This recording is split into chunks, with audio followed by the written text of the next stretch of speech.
வாழ்க வையகம், வாழ்க வையகம், வாழ்க வளமுடன். குரு வாழ்க, குருவே துணை. குருவின் மலரடி போற்றி.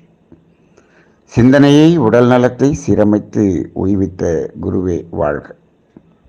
தியானமே யோகம், யோகமே ஞானம். தமிழ் ஆனந்த யோகம். வாழ்க வளமுடன். இன்றைய சிந்தனை தலைப்பு: புண்ணிய செயல்கள் அரிதாக இருக்கக்கூடிய சமுதாயம். இதற்கு என்ன காரணம்? இப்பொழுது உலகம் முழுவதும் இந்த சிந்தனை அவசர கால சிந்தனையாக சிந்திக்கப்பட வேண்டிய ஒரு சூழ்நிலையில் இருக்கிறோம். என்ன என்று சொன்னால், அதாவது ஒரு காலத்திலே பாவச் செயல்கள், புண்ணிய செயல்கள் என்று இரண்டும் இருந்தாலும் இரண்டும் கலந்து இருக்கக்கூடிய ஒரு வாழ்க்கையாக இருந்தது. ஆனால் இப்பொழுது இந்த சமுதாயத்தை பாருங்கள். அதுவும் குறிப்பாக ஆன்மீகம் நிறைந்த நாடு, ஆன்மீக தத்துவங்கள் நிறைந்த நாடு என்று சொல்லக்கூடிய நமது நாட்டிலே, இந்தியாவிலே செயல்கள், மனிதனுடைய செயல்கள் எப்படி இருக்கிறது என்று பாருங்கள். அதிகபட்சமாக பாவச் செயல்கள் மட்டுமே செய்து கொண்டிருக்கக்கூடிய மனிதர்கள் தான் 98% இருக்கிறார்கள். அப்ப அந்த புண்ணிய செயல் என்பது எங்கே போயிடுச்சு, எங்கே போய்விட்டது? இப்போ இது ஒரு சிந்திக்க வேண்டிய ஒரு செயல். இப்போ இது ஒரு காலகட்டத்திலே நமது முன்னோர்கள் இந்த புண்ணியம் என்ற வார்த்தையை விட்டு என்ன செய்தார்கள் என்று சொன்னால், ஈகை, தர்மம், தொண்டு, ஈகை, சேவை என்றெல்லாம் பல்வேறு வகையிலே இதெல்லாம் செய்ய வேண்டும் என்று ஒரு அறம் சார்ந்த ஒரு சமுதாயத்தை உருவாக்கினார்கள். இதெல்லாம் எதற்கு செய்ய வேண்டும் என்று அவர்கள் அதற்கு கொடுத்த விளக்கம் இருக்கிறது அல்லவா? அந்த விளக்கம் அன்றைய காலத்தில் நம்பிக்கையில் இருப்பவர்களுக்கு சரியாக இருந்தது. ஆனால் இன்றைய சமுதாயத்திலே இந்த நம்பிக்கை என்பது வேலை செய்யவில்லை. இந்த சொல்லக்கூடிய இந்த சேவை, தர்மம், ஈகை, தொண்டு எல்லாமே இப்பொழுது முழுமையாக நின்றுவிட்டது. இதற்கு காரணம் என்ன என்று சொன்னால், அந்த நம்பிக்கை என்ற அடிப்படையில் இல்லாமல் இதை விளக்கம் என்ற அடிப்படையில் சமுதாயத்துக்கு சொல்ல மறந்துவிட்டோம். அப்ப இது சொல்றது சமுதாயம் விட்டுருச்சு. ஆனால் கல்வி என்ற அடிப்படையில் கல்லூரிகளும், பள்ளிகளும், பல்கலைக்கழகங்களும் என்ன சொல்லிவிட்டது? அறிவை நாங்கள் வளர்த்து விட்டோம் என்று கல்வியை கொடுத்து விட்டது. இந்த கல்வி கற்றவர்கள் யாரும் இந்த நம்பிக்கையை நம்பிக்கையாக எடுத்துக்கொள்ள மாட்டார்கள். சரி, அப்படி என்று சொன்னால் அவர்களுக்கு விளக்கம் சொல்லப்பட்டிருக்க வேண்டும். அப்ப இந்த விளக்கம் சொல்லப்படவில்லை, நம்பிக்கையும் இல்லை. அப்ப அவங்க என்ன சொல்றாங்க? இந்த ஈகை, தர்மம், தொண்டு, சேவை இது எல்லாமே வேஸ்ட். இதெல்லாம் சும்மா இந்த சமுதாயத்தில் ஆசை காட்டி இவர்கள் செய்ய சொல்லிவிட்டார்கள். இது செய்ய வேண்டியது அவசியமில்லை என்று மெத்த படித்தவர்கள் எல்லாம் இப்பொழுது அதிலிருந்து விலகி நிற்கிறார்கள். அவர்களுக்கு என்ன சொல்லப்பட்டிருக்கிறது? கல்வி என்ன சொல்லுகிறது? பல்கலைக்கழகம் என்ன சொல்லுகிறது? இந்த கல்வியை வைத்து எப்படி நாம் பொருள் ஈட்டுவது என்றுதான் சொல்லுகிறது. எப்படி பொருள் ஈட்டுவது என்று சொல்லுகிறது? அதில் அறம் இருக்க வேண்டும் என்று சொல்லி இருக்கிறதா? சொல்லவில்லை. நீ பொருள் ஈட்டுவதற்காக இதை செய்து, இதை படித்து, இதை செய். ஒரு வேலைக்கு போனார்னு சொன்னா அவர் முதலாளி என்ன சொல்றாரோ அதை செய். அது பல லட்சம் பேர் உடலையும் மனதையும் பாதிக்கக்கூடியதாக இருக்கிறது. அதை நீ பார்க்காதே. நீ படித்த படிப்புக்கு என்ன செய்யணுமோ அதை செய். 100 பேர் 1000 பேர் அங்கு பாதிக்கப்படும் பொழுது நீ பொருளீட்ட முடியும். நீ பொருளீட்டுவதை மட்டும் பார் என்றுதான் இந்த கல்வி கொடுக்கிறதே தவிர அந்த கல்வியில் அறம் கொடுக்கப்படவில்லை. ஏன் கொடுக்கப்படவில்லை? அது கொடுத்திருக்கணுமா இல்லையா என்று சொன்னால், கல்வியை கொடுக்கும் போது அந்த ஆசிரியர்கள் அந்த அறத்தையும் சேர்த்து கொடுத்திருக்க வேண்டும். இது சமுதாய கடமை. அப்ப பள்ளி ஆசிரியர்களுக்கும், கல்லூரி ஆசிரியர்களுக்கும், பல்கலைக்கழக ஆசிரியர்களுக்கும் இந்த அறத்தோடு இந்த கல்வியை கொடுங்கள் என்று அவர்களுக்கு போதிக்கப்பட்டிருக்க வேண்டும். ஆனால் இப்பொழுது ஆசிரியர்கள் கல்லூரியாக இருந்தாலும், பள்ளியாக இருந்தாலும், பல்கலைக்கழகங்களாக இருந்தாலும் அந்த அதில் இருக்கக்கூடிய ஆசிரியர்களில் 90% பேர் அறம் என்றால் என்ன என்றே தெரியாமல் ஆசிரியராக இருக்கிறார்கள். ஆசிரியர் என்ற வார்த்தை தான் இருக்கிறது. குருஸ்தானம் என்று சொல்வார்கள் ஆசிரியர் என்பவரை. அப்படி என்றால் அந்த அறம் இருக்க வேண்டும் அல்லவா? அவரே அறத்தின்படி நடப்பதில்லை. அவரே என்ன சொல்லுகிறார்? நான் வாங்குற சம்பளத்துக்கு எனக்கு வேலை என்ன செய்யணுமோ அதான் செய்வேன். நான் இதை அறத்தை சொல்லிக் கொடுப்பதற்கு எனக்கு எக்ஸ்ட்ரா சம்பளம் கொடுக்குறீங்களா இப்படின்னு கேட்பார். ஏன்? அவர் படிச்சார். அவர் எதுக்கு படிச்சார்? அவர் சம்பாதிக்கிறதுக்காக படித்தார். வாத்தியார் வேலை படிக்கிறதுக்காக படித்தார். அவ்வளவுதானே தவிர இவர்களுக்கு அறத்தை சொல்லிக் கொடுக்க வேண்டியது என்னுடைய வேலை இல்லை என்று அவர்களும் அறமே இல்லாமல் வாழ்ந்து கொண்டிருக்கக்கூடிய ஆசிரியர்களாக இருக்கிறார்கள். ஆசிரியர்கள் இதில் கோபித்துக் கொள்ள வேண்டாம். நான் சொல்றது 90% என்று சொல்லுகிறேன். நீங்கள் அறத்தோடு நீங்கள் வாழ்கிறீர்கள் என்று சொன்னால் அந்த 10% நீங்கள் இருக்கிறீர்கள் என்று எடுத்துக்கொள்ளுங்கள். இன்றைய சமுதாயம் அங்கும் குறைபட்டு விட்டது. சரி, அப்ப இந்த பெற்றோர்களுக்கு இல்லாத அக்கறை எங்களுக்கு என்ன இருக்கிறது என்று ஆசிரியர்கள் கேட்பது சரிதான். பெற்றோர்களே என்ன சொல்லுகிறார்கள்? அறம் என்பதெல்லாம் விட்டுருங்கய்யா, நீங்க எங்களுக்கு வேலைக்கு போறதுக்கு என்ன சொல்லி தரணும் அதை சொல்லிக் கொடுங்க அப்படின்னு கேட்கிறாங்க. அவர்களுக்கு இல்லாத அக்கறை, அவர்கள் பிள்ளைகளை அறத்தோடு வாழ வேண்டும் என்று எங்களுக்கு என்ன அக்கறை வேண்டி கிடக்கிறது? பெற்றவர்களுக்கே பிள்ளை மீது அக்கறை இல்லை என்று சொன்னால் ஆசிரியர்களுக்கு என்ன அக்கறை இருக்கிறது? ஆசிரியர்களை சொல்லி குற்றமே இல்லை, குற்றமே இல்லை. ஆனால் அந்த ஆசிரியரும் ஒரு பெற்றோராக இருக்கிறார். அவர் குழந்தைக்கு சொல்லிக் கொடுத்தாரா? அதுவும் இல்லை, அதுவும் இல்லை. அப்ப பெற்றோர்களே பிள்ளைகளுக்கு அறத்தை சொல்லுவது இல்லை. அப்ப என்னாச்சு? இப்பொழுது இந்த புண்ணிய செயல்கள் இந்த சமுதாயத்தில் என்ன என்று தெரியாமல் ஆகிவிட்டது. சரி, பாவ செயல்கள் அது அதிகமாகிவிட்டது அப்படின்னு சொன்னா புண்ணிய செயல் செய்யல அப்படின்னு சொன்னீங்கன்னா நீங்க செய்யறது முழுவதும் பாவ செயலாகத்தான் இருக்கும். இது என்ன சார், ஏன் 2 இல்லாம இருக்குமா? 2 இல்லைன்னா நீ சும்மா இருக்கணும். நீங்க நல்லா பாருங்க, செயல் என்று எடுத்துக்கொண்டாலே அது ஒன்று துன்பம் கொடுக்கக்கூடியதாக இருக்கும் அல்லது துன்பம் போக்கக்கூடியதாக இருக்கும்.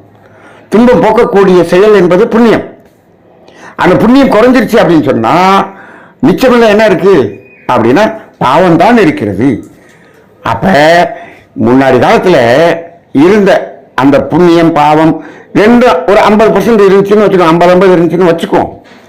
இப்போ 95% பாவம், ஒரு 5% புண்ணியம் அப்படிங்கிற மாதிரி ஆயிடுச்சுன்னு வச்சுங்க.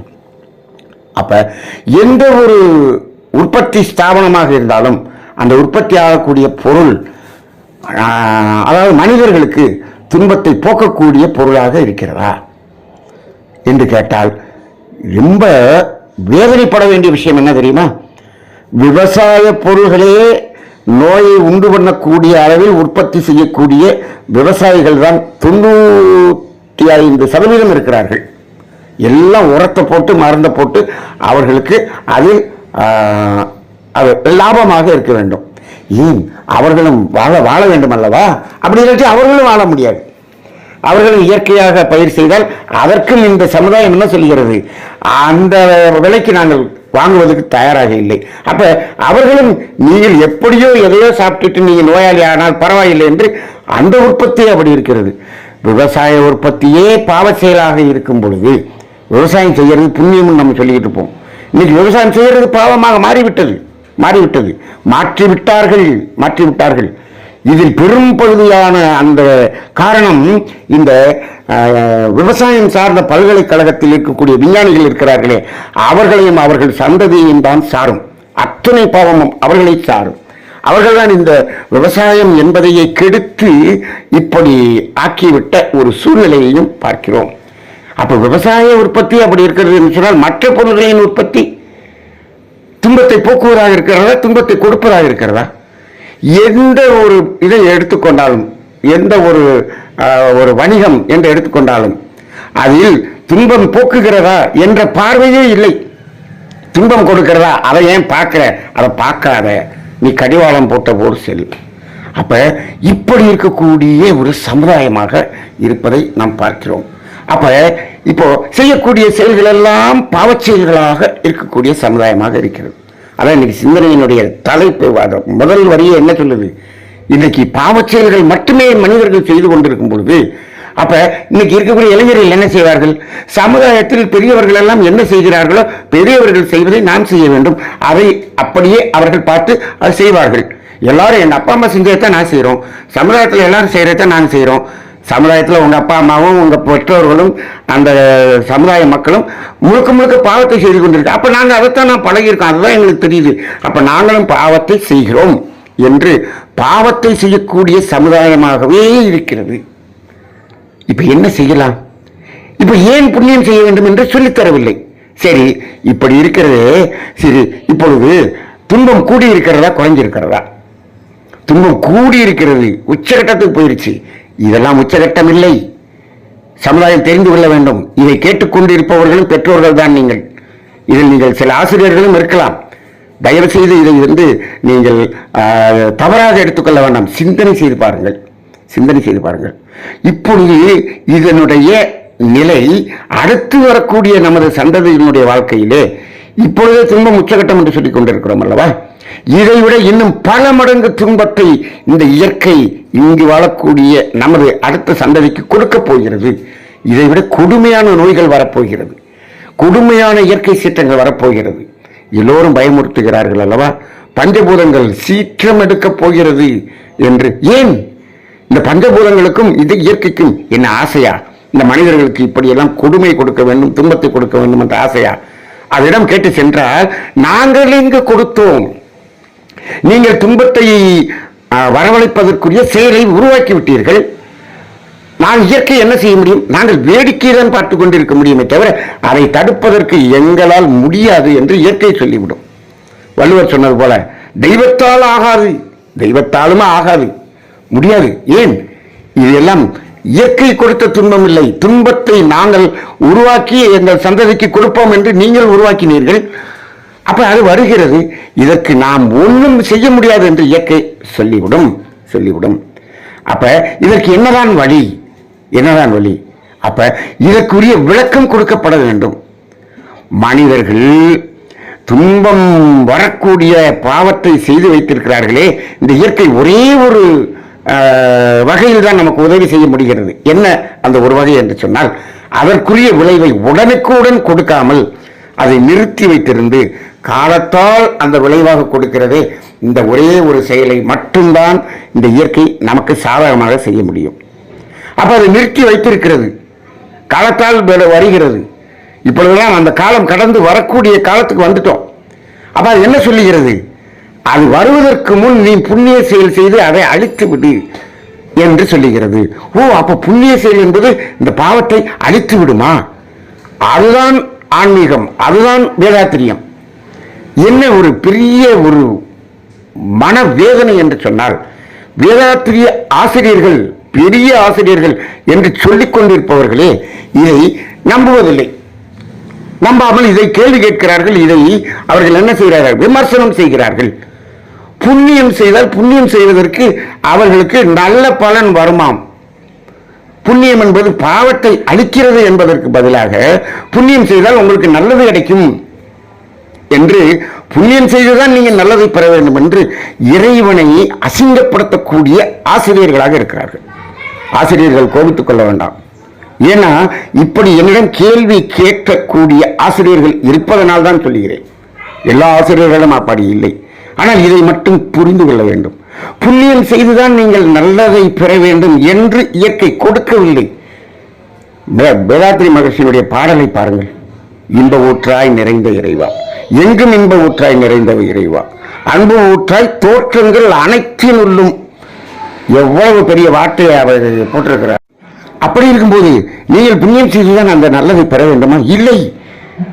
நமக்கு நடக்க வேண்டிய நன்மைகள், நல்ல உணர்வுகள் அத்துணையும் நம்மிடம் அபரிமிதமாக கொடுக்கப்பட்டிருக்கிறது, நம்மிடம் இருக்கிறது.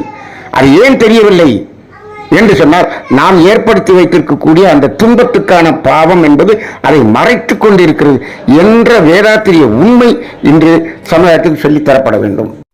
ஆக ஒவ்வொரு மனிதனுக்கும் நன்மை என்பது வரவேண்டியது என்று இல்லை. நீங்கள் புண்ணியம் செய்து நன்மையை வரவழைக்க வேண்டிய அவசியம் இல்லை. வேதாத்திரியத்தை வேதாத்திரியமாக புரிந்து கொள்ளுங்கள். அப்ப என்னாச்சு? நம்மிடம் இருக்கக்கூடிய ஆரோக்கியமாக இருந்தாலும் சரி, அமைதியாக இருந்தாலும் சரி, ஆனந்தமாக இருந்தாலும் சரி, மகிழ்ச்சியாக இருந்தாலும் சரி, நிறைவாக இருந்தாலும் அத்தனையும் அளப்பரிய அளவுக்கு அபரிமிதமாக ஒவ்வொருவருக்குள்ளாகவும் இருக்கிறது. ஆனால் நீங்கள் செய்த பாவம் அதை மறைக்கிறது. அந்த பாவம் என்பது திரை போல் மறைக்கிறது. இப்பொழுது இன்றைய சமுதாயம் அந்த திரையை மேலும் மேலும் மேலும் மேலும் அதை போட்டு அதனுடைய திரையினுடைய அடர்த்தி குட்டிக் கொண்டிருக்கக்கூடிய வேலையை செய்து கொண்டிருக்கிறது. அப்புறம் எப்படி ஆரோக்கியம் வரும்? இந்த ஆரோக்கியத்தை மேம்படுத்துவதற்காக அத்தனை மெடிக்கல் காலேஜ் எடுத்து இத்தனை டாக்டர் படிச்சு வந்திருக்கிறாங்க. அவரே ஆரோக்கியமாக இருக்கிறாரா? சத்தியமாக இல்லை. எந்த ஒரு மருத்துவரும், எவ்வளவு பெரிய படிப்பு படித்த மருத்துவரும், அவர் என்ன பண்றாரு? பிபி மாத்திரை, சுகர் மாத்திரை சாப்பிட்டு தான் அவர் வைத்தியமே பண்ணிக்கிட்டு இருக்கிறார். அப்ப இவ்வளவு பெரிய மருத்துவராகி விட்டோம். அப்ப அவர் நோய் இல்லாமல் ஆரோக்கியமாக இருக்க வேண்டும் அல்லவா? இருக்கிறாரா? இல்லை. ஆரோக்கியம் என்றால் என்ன என்றே அவருக்கு தெரியாது. அப்ப ஏன் என்று ஆரோக்கியம் இயல்பாக இருக்கிறது. அவரும் என்ன செய்கிறார்? அதை மறைப்பதற்கான திரையை போட்டுக் கொண்டுதான் இருக்கிறார். அதுதான் செய்து கொண்டிருக்கிறார். ஏன்? அவரும் காசு வாங்கிறதுக்காக, பணம் சம்பாதிப்பதற்காக மருத்துவம் செய்கிறார். அப்ப என்ன இருக்கு? அதுல எவ்வளவு பேர் பாதிக்கப்படுகிறார்கள்? அங்கேயும் என்னாச்சு? நாங்கள் இவ்வளவு கோடி செலவுகளுக்கு நாங்கள் படிச்சிருக்கிறோம், அதை எடுக்க வேண்டும். வியாபாரமாகத்தான் அதையும் செய்கிறார். இந்த சமுதாயத்தில் இருப்பதை பார்த்தால் அவ்வளவு கேவலமாக இருக்கிறது. ஏன் இப்படி இருக்கிறது என்று சொன்னால், எல்லோரும் அப்படி இருக்கும்போது நாங்கள் மட்டும் இப்படி இருந்தால் எப்படி நாம் வாழ்வது என்று கேட்கிறார்கள். இப்போது கூட இந்த சிந்தனை கேட்டுக்கொண்டிருக்கக்கூடிய நீங்கள் இந்த கேள்வியை கேட்கலாம். எப்படி? எல்லோரும் உலகமே 198 பேர் இப்படி இருக்கும்போது நாங்கள் மட்டும் புண்ணியம் செய்து என்ன கிடைக்கப் போகிறது என்று கேட்கலாம். இந்த இயற்கையிலிருந்து வரக்கூடிய அந்த துன்பம் இயற்கை சீற்றமாக வருகிறது என்று சொல்லுகிறீர்களே, இப்போ ஒட்டுமொத்த சமுதாயத்தை மாற்றுவதற்காக இயற்கை சீற்றம் வரப்போகிறது என்று சொல்லுகிறீர்களே, வந்தால் அது எனக்கும் வரத்தானே செய்யும், எங்களுடைய பேரன் பேத்திக்கும் வந்துதானே ஆகும். அப்ப நாங்க மட்டும் இதுல அப்படி செஞ்சு நாங்க என்ன செய்ய போறோம் என்று உங்களுக்குள்ளே ஒரு அவநம்பிக்கை வருவதை பார்க்கிறேன். அதனாலதான் இப்ப நாம தமிழானந்தத்தில் எத்தனை தத்துவங்கள் பேசினாலும் அதை கேட்பவர்களில் பெரும்பாலானோர் அதை நடைமுறைப்படுத்துவதில்லை என்பது தெரிந்து கொண்டுதான் நாங்களும் பேசிக்கொண்டே இருக்கிறோம். இன்னும் சற்று காலம் பார்ப்போம். இது சும்மா கேட்டுட்டு அவங்க அதை நடைமுறைப்படுத்துவதற்கு இல்லை என்று சொன்னால் பேசுவதை நிறுத்தி விடுவது என்று முடிவும் எடுத்திருக்கிறோம். ஏன் என்ற சந்தேகம்? இப்போ நீங்கள் புண்ணியம் செய்து அதை அழித்து விடுகிறீர்கள் வைத்துக் கொள்ளுங்கள். அப்பொழுது நமது சந்ததிக்கு வர வேண்டிய துன்பம் நீக்கப்படும் என்பதில் உங்களுக்கு சந்தேகமில்லாமல் அதை நீங்கள் புரிந்து கொள்ள வேண்டும். ஏன்? இயற்கையினுடைய அந்த கணக்கு சரியாக இருக்கும். ஏன்னு சொன்னா அந்த கணக்கு உங்களுடைய குழந்தை கர்மயத்தில் தான் அந்த கணக்கு இடப்படுகிறது. நீங்கள் இது ஒரு புண்ணியம் செய்து ஒரு பாவத்தை அளிக்கிறீர்கள் என்று சொன்னால் அதே சனம் உங்களுடைய மகன் பேரனுடைய கர்மயத்தில் அது அளிக்கப்படுகிறது. இது உங்களுடைய கர்மயத்தில் நடக்கிறது. அப்ப இயற்கையிலிருந்து எவ்வளவு பெரிய சீற்றம் வந்தாலும் நீங்கள் அந்த இடத்தில் இருந்து காப்பாற்றப்படுவீர்கள். இயற்கை உங்களை காப்பாற்றுமா? உங்களுடைய கர்மயம் உங்களை காப்பாற்றும். அவ்வளவுதான். கர்மயத்தில் இருக்கக்கூடிய அறிவாகிய தெய்வம் உங்களை காப்பாற்றிவிடும் என்ற நம்பிக்கை உங்களுக்கு வர வேண்டும். இப்போ இப்படிப்பட்ட சமுதாயத்தில் இப்போ இருக்கக்கூடிய நிலையில் கூட நாம் இப்படி இதை பேசவில்லை என்று சொன்னார். இதை சாதாரணமாக பேசிக்கொண்டிருந்தால் எல்லோரும் கேட்டுவிட்டு அப்படியே அதாவது நல்லா இருக்கு அப்படின்ட்டு போயிடுறாங்க. ஆனால் இதை ஏன் இவ்வளவு தீவிரமாக பேச வேண்டி இருக்கிறது என்று சொன்னால், இன்னும் 100% பாவம் மட்டுமே செய்யக்கூடிய சமுதாயமாக மாற இருக்கிறது. அப்படியே சென்று கொண்டிருக்கிறது. அப்ப இதை யார் சொல்வது? வேதாத்திரியம் இவ்வளவு தெளிவாக கொடுத்து விட்டார் மகர்ஷி அவர்கள். இது சமுதாயத்தில் எடுத்து செல்லவில்லையே, எடுத்து செல்லக்கூடிய ஆசிரியர்களும் இதை தெளிவாக எடுத்து சொல்லவில்லையே. அவர்களும் என்ன செய்கிறார்கள்? பணம் என்றுதான் சொல்லுகிறார்கள். ஒரு உதாரணத்துக்கு எடுத்துக்கொள்ளுங்கள். மகர்ஷி அவர்கள் இந்த தீட்சை கொடுக்கறது, தவம் கொடுக்கறதெல்லாம் கொடுத்துட்டு சொல்லும்போது, அந்த விளக்கம் சொல்லும்போது சொல்லுவாரு, இதுல இந்த சாந்தி கொடுக்கறது ரொம்ப ரொம்ப ரொம்ப முக்கியம்ப்பா அப்படின்னு சொல்லுவார். யாருக்காவது இதுல ஒரு இந்த பிரச்சனை இருக்கு, தீட்சை எடுத்தவர், அப்ப சாந்தி கொடுக்கறது மட்டும் மறந்துடாம கொடுத்திருப்பார். இதில் எடுத்தவர்களுக்கு மட்டும் இல்லை, வேறு ஏதாவது ஒரு பக்தியில் இருந்து கூட அவர்களுக்கு இது ஏதாவது அந்த முதுகுத்தண்டில் ஏதாவது பிரச்சனை இருந்துச்சுன்னா நீங்க கூப்பிட்டு சாந்தி கொடுங்க அப்படின்னு சொல்லுவார். சாந்தி கொடுக்கறதுக்கு எந்த கட்டணமும் இல்லை என்று சொல்லி இருக்கிறார். ஆனால் இப்பொழுது நானே ஒரு பல பேரை சான்று எடுத்துக்கொள்ளுங்கள் இந்த பிரச்சனைக்கு உங்கள் ஊரில் சென்று என்று நான் அதை சொல்லி இருக்கிறேன். ஆனால் அவர்கள் சாந்தி வாங்க போகும்பொழுது அத்தனை பேரிடம் அவர்கள் சொன்ன வார்த்தை என்ன என்று சொன்னால், சாந்தி கொடுக்கணும்னா நீ எங்கள்கிட்ட டீச்சர் எடுத்திருந்தா தான் நாங்கள் கொடுப்போம், ஆனால் 2000 ரூபாய் கட்டி நீங்கள் முதல்ல அதை அப்ளிகேஷன் ஃபுல்லப் பண்ணுங்க, அப்போதான் சாந்தி கொடுப்போம். எங்களுக்கு 2000 ரூபாய் தான் முக்கியம், உங்களுடைய முதுகுத்தலில் இருக்கக்கூடிய பிரச்சனை தீரம் என்பது எங்களுக்கு முக்கியமில்லை என்று சொல்லிவிட்டார்கள் என்று அவர்கள் சொல்வதை கேட்கும் பொழுது வேதனையாக இருக்கிறது. மகரிஷியினுடைய அந்த ஆத்மா அவருடைய இருதயத்தில் ரத்தம் வடியக்கூடிய ஒரு நிலை இருக்கும் என்ற அளவுக்கு வருகிறது. அப்ப நாம் எங்கே இருக்கிறோம், என்ன செய்கிறோம்?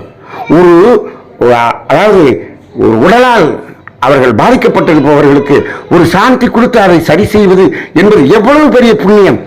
இதற்கு நீங்கள் எங்களிடம் ரூபாய் கொடுத்தால்தான் நாங்கள் இருப்போம் என்று ஆன்மீகமே மாறிவிட்டது என்று சொல்லும் பொழுது, இன்றைக்கு மருத்துவ உலகம் வியாபாரமாக இருப்பதில் எந்த அளவிலும் அதற்கு குறையே சொல்ல முடியாது.